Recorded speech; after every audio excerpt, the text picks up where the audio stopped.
કેન્દ્રીય મંત્રી બન્યા બાદ ભાજપ પ્રમુખ સી.આર. પાટીલ પ્રથમ વખત સુરત આવ્યા હતા અને કાર્યકર્તા આભાર દર્શન કાર્યક્રમ યોજી કહ્યું કે બનાસકાંઠાની સીટ ન જીતી શકવાની જવાબદારી લઉં છું. 26માંથી 26 ન જીતી શક્યા તે હું સ્વીકારું છું. કેન્દ્રીય મંત્રી બન્યા બાદ જ ભાજપ પ્રમુખ સી.આર. પાટીલ પ્રથમ વખત સુરત આવ્યા હતા. તેમનું અદકેરું સ્વાગત બાદ સન્માન સમારોહ યોજવામાં આવ્યો હતો, જેમાં સી.આર. પાટીલે કાર્યકરોને સંબોધિત કરતા પોતાનું દુઃખ વ્યક્ત કર્યું હતું. 5 લાખની લીડ સાથે 26 બેઠક ગુજરાતની જીતવાની વાત કરનારા પાટીલે કહ્યું કે બનાસકાંઠાની સીટ હારી જવામાં કંઈક મારી જ ભૂલ હશે, એટલે એ સીટ મેળવી શક્યા નહીં. બનાસકાંઠાની સીટ ન જીતી શકવાની જવાબદારી લઉં છું. 26માંથી 26 ન જીતી શક્યા તે હું સ્વીકારું છું. લોકસભાની ચૂંટણીમાં ભાજપની તમામ 26 બેઠક મેળવવાની હેટ્રિક નથી થઈ. તેની જવાબદારી પોતાની હોવાનો સ્વીકાર કરતા કેન્દ્રીય જળશક્તિ મંત્રી અને પ્રદેશ ભાજપ અધ્યક્ષ સી.આર. પાટીલે શુક્રવારે સ્વીકારી હતી. કેબિનેટ મંત્રી બન્યા બાદ આયોજિત કાર્યકર્તા અભિવાદન સમારોહમાં પાટીલે જણાવ્યું હતું કે એક બેઠક 30,000 મતે ગુમાવવી પડી. એ મારી ભૂલ હશે, ક્યાંક કચાશ રહી ગઈ હશે, એમ જણાવતા પાટીલે માફી માંગી. તેમણે ઉમેર્યું, રેકોર્ડ કરવામાં ગુજરાત અગ્રેસર રહ્યું છે. ભલે એક સીટ ગુમાવી, પરંતુ કોંગ્રેસને મળેલા મતની સરખામણીમાં ભાજપને 1.83 લાખ મત મળ્યા છે, જેમાં સુરતની બિનહરીફ ઐતિહાસિક બેઠકના 8 લાખ મતનો ઉમેરો કરી ભાજપને મળેલા મતની સંખ્યા હજુ પણ વધશે. પક્ષના કાર્યકર્તાઓને કારણે જ કોંગ્રેસના ઉમેદવાર હારી જવાની સ્થિતિ પારખીને તેના હાજા ગગડી ગયા હતા. તેમણે જળશક્તિ મંત્રાલય હેઠળના વરસાદી પાણીના સંગ્રહ અને 10 ફૂટના વૃક્ષો વાવવાની ઝુંબેશને આગળ ધપાવવા હાંકલ કરી હતી. 20 જુલાઈએ પ્રદેશ અધ્યક્ષ તરીકેની કામગીરી પણ પક્ષના કાર્યકર્તા વિના કરી શકે તેમ નહીં હોય સરકાર આપવાની અપીલ કરી હતી. એમાં નીચે તમે જમીનમાં ઉતારી શકો છો. આપણે ઘણા બધા જગ્યાએ કર્યું છે. ગુજરાત સરકાર અને મહાનગરપાલિકામાં પણ આના માટેના પ્રોજેક્ટ છે. તમે પોતે પણ જો તમારા ઘરે કે તમારા સોસાયટીમાં તમે કોઈ કામ કરવા માંગતા હોય, એનો ખર્ચો કદાચ જો 10,000 તમારી નવી ટેકનોલોજી આવતું હોય તો એમાં 7,000 રૂપિયા એ ગુજરાત સરકાર આપે છે. 2,000 રૂપિયા તમને કોર્પોરેટર અથવા સાંસદ કે ધારાસભ્ય એના ગ્રાન્ટમાંથી આપી શકે છે, અને 1,000 રૂપિયા એ તમને કોર્પોરેશન પોતે એને ફંડ આપે છે. તમારી સોસાયટીમાં, તમારા એપાર્ટમેન્ટના અંદર, તમારા ઘરમાં આ બધે આ પ્રોજેક્ટ તમે કરી શકો છો.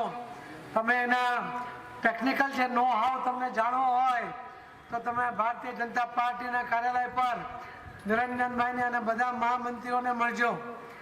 ત્યાં આપણે પરેશભાઈને બધી ડિઝાઇનો પણ આપી છે, એ તમને માહિતી આપશે. તમે મેયર અને સ્ટેન્ડિંગ કમિટી ચેરમેન એમને પણ મળજો, એ પણ તમને માહિતી આપશે. બધા જ કોર્પોરેટરને પણ આપણે 1 કલાકનો એક અભ્યાસ વર્ગ રાખીને એમને પણ એજ્યુકેટ કરાવીશું. પણ મારી વિનંતી છે કે આજે અહીંયા જેટલા લોકો છે એ 2-3 દિવસની અંદર નક્કી કરે કે એમણે કઈ જગ્યાએ બોર કરવો છે, કઈ જગ્યાએ રેન વોટર હાર્વેસ્ટિંગ માટે એમને બેરલ ઉતારવું છે, અને એના કામે નક્કી કરે.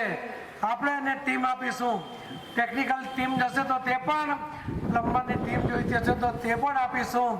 પણ સુરતમાં એક પણ સોસાયટી કે એક પણ ઘર આમાંથી બાકી ન રહે, એના માટે હું આપ સૌને આજે આહ્વાન કરું. સુરત શહેરમાં આગ લાગવાનો સિલસિલો યથાવત છે. ગોડાદરા વિસ્તારમાં મેડા સ્ક્વેરમાં આગની ઘટનાથી અફરાતફરીનો માહોલ સર્જાયો છે. ઘટનાને પગલે ફાયરની ગાડીઓ દોડતી થઈ ગઈ છે.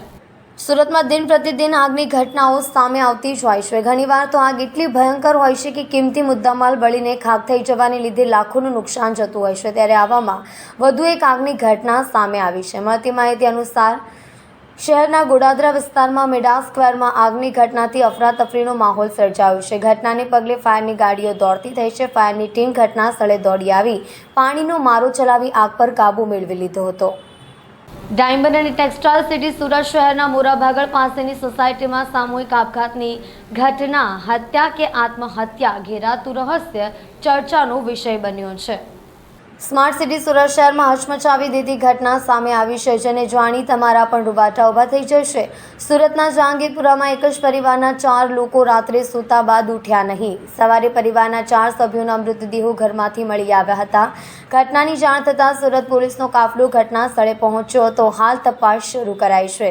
સુરતમાં એક જ પરિવારના 4 સભ્યોના રાત્રે સૂતા બાદ શંકાસ્પદ મોત થયા હોવાનું સામે આવ્યું છે. સુરતના જહાંગીરપુરા વિસ્તારમાં આગની ઘટના બની છે. જોકે મોત પાછળનું સાચું કારણ હજુ બહાર નથી આવ્યું, પરંતુ ફૂડ પોઈઝનિંગની પણ શક્યતા વ્યક્ત કરાઈ છે. હાલ સમગ્ર મામલે સુરત પોલીસ તપાસ કરી રહી છે. મોતને ભેટનાર પરિવાર મૂળ ભાવનગરનો રહેવાસી છે. પરિવારના સદસ્યો આ ઘટનાને ફૂડ પોઈઝનિંગ ગણાવી રહ્યા છે. પરિવારજનોએ કહ્યું કે રાત્રિ દરમિયાન 20 લોકોએ ભોજન લીધું. બધાએ દાળ ભાત શાકનું ભોજન લીધું, જેમાં 4 લોકોને ફૂડ પોઈઝનિંગની અસર થઈ હોવાની આશંકા જતાવવામાં આવી રહી છે. જહાંગીરપુરામાં રાજહંસ રેસિડેન્સીમાં ચાર લોકો મૃતક મળ્યા હતા, જેમના પરિવાર દ્વારા એમને સવારે 9 વાગે એમને ખબર પડી હતી કે એમના માસા અને 3 માસીના મૃત્યુ થયા છે. હાલમાં એમણે તરત 108માં ફોન કર્યો હતો અને પોલીસ ડિપાર્ટમેન્ટમાં જાણ કરી હતી. પોલીસ ડિપાર્ટમેન્ટની ટીમ અત્યારે હાલમાં તપાસ કરી રહી છે. એમણે એફએસએલની ટીમને પણ જાણ કરી છે. એફએસએલની ટીમ આવીને તપાસ કરશે કે કઈ રીતે મૃત્યુ થયા છે. પછી ત્યારબાદ આપણે કોઈક કહી શકાય કે કયા કારણે આ મૃત્યુ થયા છે. શું હોઈ શકે છે કારણ આ રીતે 4 ડેડ બોડી મળવી? કઈ પ્રકારે તપાસ? હાલમાં એ તપાસનો વિષય છે, એટલે અત્યારે તો કંઈ કહી નહીં શકાય, પરંતુ એફએસએલની ટીમ તપાસ કરે છે, સેમ્પલ લેશે, ત્યારબાદ આપણે કોઈ ડિસિઝન પર આવી શકીએ. અંદર ગયેલા હતા, કઈ પરિસ્થિતિ ત્યાં દેખાઈ? 4 બોડી છે, તેમાંથી 2 બોડી જે નીચે ફ્લોર પર છે, જમીન પર, અને 2 બોડી સિટી પર છે. એટલે અસ્તવ્યસ્ત બોડી છે. બની શકે કદાચ ગભરામણથી થયું હોય, બની શકે કદાચ ફૂડ પોઈઝનિંગ હોય, કદાચ કોઈ સુસાઇડ પણ હોય. કંઈ હાલમાં કોઈક તારણ કહી ન શકાય. 4 લોકોમાં કોણ? 3 લેડીઝ છે અને 1 જેન્ટ્સ છે. જે પરિવાર છે, જેનો છોકરો છે, તેની 3 માસી છે અને 2 માસી છે, 1 માસા છે અને 1 મમ્મી છે, મધર છે. હજીરા ખાતે વન અને પર્યાવરણ મંત્રી મુકેશભાઈ પટેલના હસ્તે એએમએનએસ કંપનીના CSR ફંડમાંથી 84 તાલુકાના સુવાલી અને હજીરા ગામમાં વિવિધ કામોનું ખાતમુહૂર્ત લોકાર્પણની સાથે હજીરા અને આસપાસના વિસ્તારની 100 દીકરીઓ મહિલાઓને ક્રેન ઓપરેટર બનાવવા કંપની દ્વારા પ્રશિક્ષણ અપાઈ રહ્યું છે. વન અને પર્યાવરણ રાજ્યમંત્રી શ્રી મુકેશભાઈ પટેલના હસ્તે આર્સિલરમિત્તલ નિપ્પોલ સ્ટીલ કંપનીના CSR ફંડમાંથી 84 તાલુકાના સુવાલી અને હજીરા ગામમાં કરવામાં આવેલા વિવિધ કામોનું લોકાર્પણ અને ખાતમુહૂર્ત કરવામાં આવ્યું હતું. વન અને પર્યાવરણ મંત્રી મુકેશભાઈ પટેલના હસ્તે સુવાલી ગામમાં 125 solar street light, TMJ Hazira ગામમાં ક્રિકેટ ગ્રાઉન્ડનું ઉદ્ઘાટન અને કોમ્યુનિટી હોલમાં કામનું ખાતમુહૂર્ત કરવામાં આવ્યું હતું. આ વેળાએ મંત્રી અને ધારાસભ્યના હસ્તે AMNS ઇન્ડિયા રૂરલ હજીરા કાંઠા વિસ્તાર ઉડાન inter village cricket premier league cricket ટુર્નામેન્ટના વિજેતા ટીમ અને ખેલાડીઓને ઇનામ વિતરણ કરાયું હતું. આ પ્રસંગે મંત્રીએ જણાવ્યું હતું કે કેન્દ્ર રાજ્ય સરકારની પ્રોત્સાહક વિકાસ નીતિને પરિણામે પ્રતિષ્ઠિત કંપનીઓ દ્વારા થતા મોટા રોકાણને કારણે હજીરા વિસ્તારમાં વિકાસને વેગ મળી રહ્યો છે. કંપનીઓના CSR ફંડ થકી આજુબાજુના ગામોમાં રોડ, રસ્તા, પીવાના પાણી, આરોગ્ય સહિતની સુવિધાઓ ઉપલબ્ધ થઈ રહી છે. તેમ જણાવી AMNS કંપની દ્વારા સુવાલી અને હજીરા ગામના લોકોનું જીવન ધોરણ સુધારવા માટે થઈ રહેલા વિવિધ વિકાસના કામો બદલ અભિનંદન પાઠવ્યા હતા અને ગ્રામોત્થાનના ઉમદા હેતુને બિરદાવ્યો હતો. जी सर, आपका नाम दे दीजिए सर. अनिल मट्टू, डॉक्टर अनिल मट्टू, मैं हेड ऑफ कॉर्पोरेट अफेयर्स हूँ. आर्सेलमित्तल निप्पॉन स्टील में हमने तय किया है कि हमारे यहाँ जो भी कम्युनिटी है, हम उस पर उनका डेवलपमेंट का ध्यान रखेंगे, ग्रोथ एंड डेवलपमेंट. और हमने तय किया है कि हम स्पोर्ट्स के फील्ड में, हेल्थ के फील्ड में, लाइवलीहुड के फील्ड में, स्किल डेवलपमेंट के फील्ड में और एनवायरनमेंट के फील्ड में काफ़ी काम करेंगे.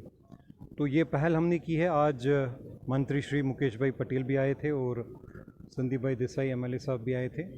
तो हम लोगों ने आज से AMNS India village cricket tournament की शुरुआत की है और इसके अंतर्गत हम क्रिकेट एक्टिविटी कर रहे हैं. हमने एक पहला फीमेल टीम क्रिएट किया है ये ज़िले का, और आज वो क्रिकेट टीम आ नहीं पाया क्योंकि BCCI का उनका कोचिंग था. इसके अलावा हमने जितने भी स्कूल है यहाँ पे उधर जितने भी फीमेल स्टूडेंट्स हैं 8 to 12 स्टैंडर्ड, उनमें हमने क्रिकेट कोचिंग का कैंप शुरू किया है। इसके अलावा हम जितने भी औरत लोग हैं ये एरिया में, उनका सेल्फ हेल्प ग्रुप बनाया है ताकि उनकी लाइवलीहुड का ध्यान रख सके। स्किल डेवलपमेंट पे हमने काफ़ी काम किया है। हमारे यहाँ एकेडमी है जिधर हम अपने ज़िले के जो लोकल लड़कियां हैं और लड़के हैं उनको लेते हैं और उनको ट्रेनिंग देते हैं। वो ट्रेनिंग करके उनको ट्रेनिंग के साथ डिग्री भी हम देते हैं, डिग्री इन स्टील टेक्नोलॉजी, और उसके बाद उनको हम आर्सेलमित्तल निपॉन स्टील में जॉब भी देते हैं। तो काफ़ी जॉब जनरेट हुआ है ये हमारी एकेडमी के थ्रू। इधर हम अप स्केलिंग भी करते हैं स्किल का और उसके बाद जॉब अपॉर्चुनिटीज़ भी देते हैं। इसके अलावा हमने करीबन काफ़ी सारी फीमेल इंजीनियर्स ली है हज़ीरा कांठा विस्तार से, और उनको हमने प्लांट में रोल्स दिए हैं, डिफरेंट रोल्स दिए हैं। जनरली जो रोल्स लोग मैन करते हैं प्लांट के अंदर, तो ये रोल हम फीमेल एम्प्लॉयज़ से करवा रहे हैं। इसके अलावा हमने एक नई शुरुआत की है कि 100 क्रेन ऑपरेटर्स जो फीमेल रहेंगे हज़ीरा कांठा विस्तार से, उनको हम अपने स्टील प्लांट में डिप्लॉय करेंगे। और इसके अलावा हमारे पास आज मंत्री श्री से हमने 30 जनों का अपॉइंटमेंट लेटर भी दिया है जो ये फीमेल क्रेन ऑपरेटर्स थे, और अगले महीनों में हम 70 और फीमेल क्रेन ऑपरेटर्स लेंगे। इसके लिए हम धन्यवाद करना चाहेंगे अपने गांव के जितने भी लीडर्स हैं, उन्होंने वॉलंटियर किया और ये फीमेल क्रेन ऑपरेटर्स को तैयार किया। और हमारे HODs का भी हम धन्यवाद देना चाहेंगे जिन्होंने ये पहल की कि हम फीमेल क्रेन ऑपरेटर्स लेंगे हमारे लोकल कम्युनिटी से। इसके अलावा हमने फीमेल ड्राइवर्स लिए हैं, female security marshals and female safety marshals लिए हैं। तो काफ़ी कुछ काम हम विमेन एम्पावरमेंट के આજે હજીરા વિસ્તારની અંદર MNS દ્વારા CSRના જે કામો થયા હતા એનું લોકાર્પણ ખાતમુહૂર્ત આજે કરવામાં આવ્યું છે। હજીરા નોટિફાઈડ દ્વારા ડિસેલિનેશન પ્લાન જે 40,000 TDS જેટલું ખારું પાણી અને મીઠું કરવાનો પ્લાનનું પણ આજે ખાતમુહૂર્ત જ્યારે કર્યું છે ત્યારે આજે MNS દ્વારા એક અનોખો કાર્યક્રમ જે મહિલાઓને પગભર કરવાનું કામ એ MNS કર્યું છે। આજે 6 જેટલી દીકરીઓને ક્રેન ઓપરેટર તરીકે ટ્રેન કરીને આજે 30 જેટલી દીકરીઓને પરમેનન્ટ નોકરી માટેનો ઓર્ડર આજે MNS દ્વારા આપ્યો છે। દેશના પહેલો પ્લાન સ્ટીલ પ્લાનની અંદર પહેલો પ્લાન એવો હશે કે જ્યાં મહિલા પોતે ક્રેન ઓપરેટિંગ કરીને આજે એક ઉત્તમ ઉદાહરણ MNS પૂરું પાડ્યું છે। સુરતમાં ટ્રાફિક સિગ્નલ શરૂ થતાં જ લોકોને હાલાકીનો સામનો કરવો પડી રહ્યો છે। યોગ્ય રીતે સંચાલન ન થતું હોવાની વ્યાપક ફરિયાદો ઉઠી રહી છે। ત્યારે પહેલીવાર રાજ્યના ગૃહમંત્રી હર્ષ સંઘવીએ છેલ્લા 10 વર્ષમાં શહેરીજનોએ કરેલા ટ્રાફિક નિયમ ભંગના આંકડા આપ્યા હતા, જેમાં 10 વર્ષમાં 1.45 લાખ લોકોએ 5 થી 10 વખત, 46,000 લોકોએ 10 થી 20 વખત, 18,000 લોકોએ 21 થી 50 વખત અને 5,000 લોકોએ 51 થી 100 વખત અને 1,750 લોકોએ 100 વખત ટ્રાફિક નિયમ તોડ્યા છે। સંઘવીએ કહ્યું કે હવે ટ્રાફિકના નિયમોનો ભંગ કરાશે તો વાહન ચાલકનું લાયસન્સ રદ કરી દેવાશે। હાલમાં 51 થી 100 વખત ટ્રાફિક નિયમનો ભંગ કરનારા 6,682 વાહન ચાલકોના લાયસન્સ રદ કરી દેવા માટેની પ્રોસેસ શરૂ કરાઈ છે। એક સપ્તાહમાં નોટિસ મળી જશે। સુરત શહેરમાં અકસ્માતમાં ઘટાડો લાવવા માટે રોંગ સાઈડની ડ્રાઈવ શરૂ કરવામાં આવશે અને જે વાહન ચાલકો રોંગ સાઈડમાં પોતાનું વાહન ચલાવશે તેમના લાયસન્સ પણ સસ્પેન્ડ કરવાની કાર્યવાહી ટૂંક જ સમયમાં હાથ ધરવામાં આવશે। જે લોકો રોંગ સાઈડ પર જાય તેના પર પોલીસ દ્વારા સખ્તાઈથી કામ કરાય તો જ કરવા દેજો, દયા ન કરતા। હા, મારા પર ફોન આવે રોંગ સાઈડથી પકડે તો છોડાવવા માટે તો 2 હાથ જોડીને વિનંતી કરું છું, હવે છોડવાના નથી। હવે પછીની કામગીરી રોંગ સાઈડ માટે ચાલુ કરવાની છે। સુરત કાપોદ્રા વિસ્તારમાં આવેલા સિલ્વર ચોક ક્રિસ્ટલ પ્લાઝામાં 7 રૂમ હોટલની આડમાં ચાલતા દેહ વ્યાપાર પર પોલીસે બાતમીને આધારે રેડ પાડી હતી। રાજ્યમાં સ્પા અને હોટલની આડમાં ચાલતા દેહ વ્યાપારના ધંધા ડામી દેવા ગુજરાત પોલીસ સેક્શનમાં આવી છે। થોડા મહિલાઓ પહેલા રાજ્યભરમાં સ્પામાં પોલીસે ચેકિંગ ઝુંબેશ શરૂ કરી હતી। સુરતમાં હોટલની આડમાં ચાલતા દેહ વ્યાપારના ધંધાનો પર્દાફાશ થયો છે। સુરતની કાપોદ્રા પોલીસ દ્વારા હોટલમાં રેડ કરવામાં આવી હતી। કાપોદ્રા વિસ્તારમાં ચોક ક્રિસ્ટલ પ્લાઝામાં 7 રૂમ હોટલમાં રેડ કરવામાં આવી હતી। પોલીસે હોટલમાંથી સંચાલક, ગ્રાહક અને મહિલાની ધરપકડ કરી હતી।